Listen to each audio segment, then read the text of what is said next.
Good evening, ladies and gentlemen. First of all, I would like to begin by reminding you what the opposition side has talked about. First of all, we heard from Bernardo about the importance of human embryonic stem cells. How because they are undifferentiated cells, they have the potential to become anything we want them to be. Because they are wild type, ladies and gentlemen. We can manipulate them to turn into a pancreas for a diabetic person or bone marrow for children with leukemia. He also talked about how the opposition side is to protect the quality of life, not the life of a group of cells, ladies and gentlemen, which is what the proposition side fails to realize. They keep saying that the embryonic cells, the human embryos, are alive, ladies and gentlemen, but we have mentioned it to them over and over again that they are not alive. They do not have neurological and social connections. They are not loved by somebody, and that is what Jesus demanded an answer. What is the difference between a human embryo and a teenager? Well, I would like to answer that question. A teenager is loved by someone. It has social connections. No thank you. It has somebody to care for them. An embryo was constructed in a clinic because some person decided to donate sperm. Some woman decided to donate her egg for the purpose of scientific research, ladies and gentlemen. Nothing less than for that. Then we heard from Bernardo the importance of understanding human genetics. How research on human embryos will develop our genetic understanding and therefore eventually help us understand the basis of diseases such as Huntington's. And with that understanding, then we can prevent it in the future and maybe even cure it, ladies and gentlemen. What we say is that the proposition side is putting a barrier on research and putting a barrier on developing the quality of human life. Then we heard from Antonio how using embryos will speed up medical and scientific breakthroughs.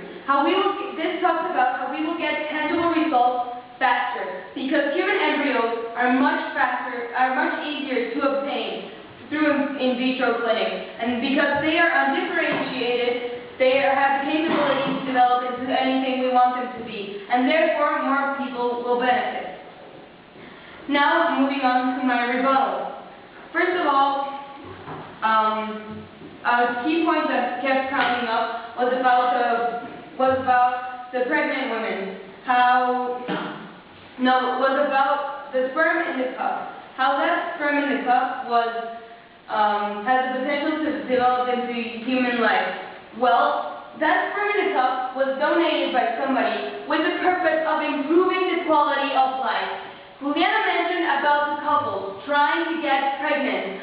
Well, and that sperm is there to help people get pregnant.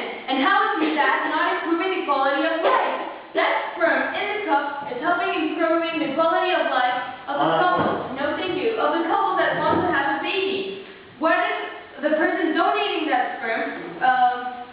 What the person donating the sperm wants is to improve something, to help a cause. Whether it's to help a couple get a baby or to help a person stop injecting themselves for a lifetime, it doesn't matter, ladies and gentlemen. It is still improving the quality of human life.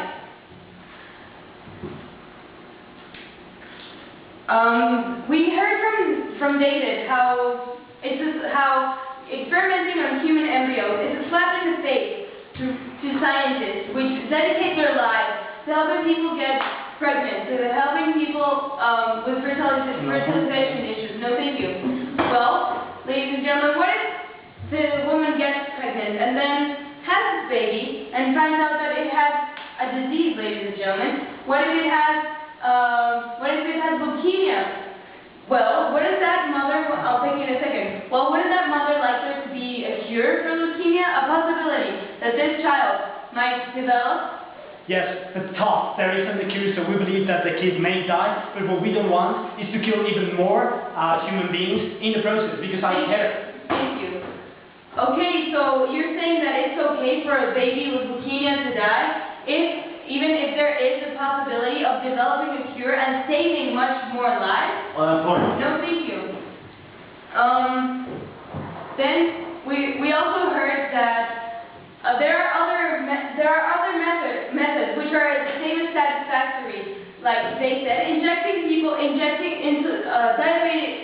people that suffer from diabetes, injecting themselves with insulin every single day of their lives. The opposition side does not believe this is satisfactory. We are all about improving the quality of human life. We do not see how a young child that has to inject himself every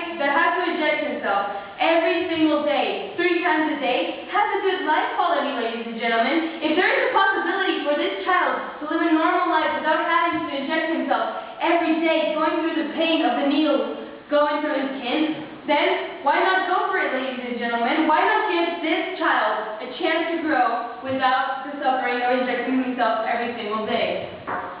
Another thing that I would like to emphasize again is how they said that primates are 98% the same as humans. Well, as we said, that 2% does make a difference because Huntington's is only a disease for humans. The same that happens in psychology.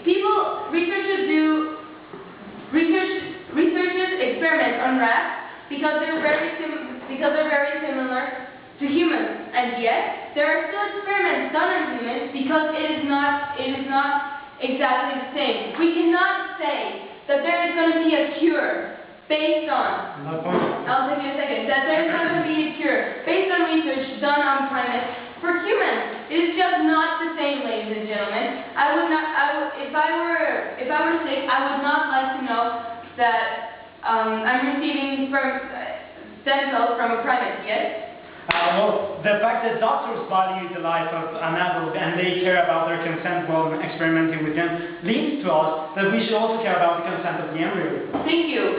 Yes, but by a person actually donating this sperm cell, this egg cell, it's giving the consent to the researchers to use it for whatever it is necessary. They are donating it, meaning that they do not need it. And also, another point was about mandatory organ donation. Well, there are still risks of rejection. For example, in bone marrow, you have not only to have blood compatibility, but also the bone marrow compatibility, which is really hard to get, ladies and gentlemen.